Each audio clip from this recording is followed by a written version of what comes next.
मार्कंडेय मंदिराच्या स्थापनेला 100 वर्ष पूर्ण झाल्यानिमित्त शुक्रवारी ध्वजारोहणाच्या कार्यक्रमानं शतक महोत्सवास प्रारंभ करण्यात आला।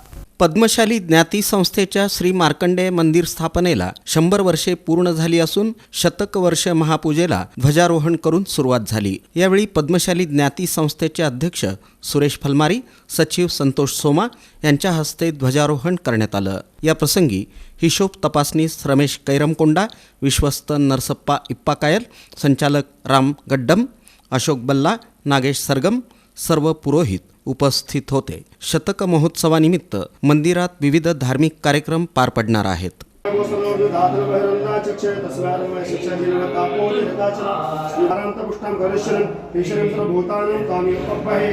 श्री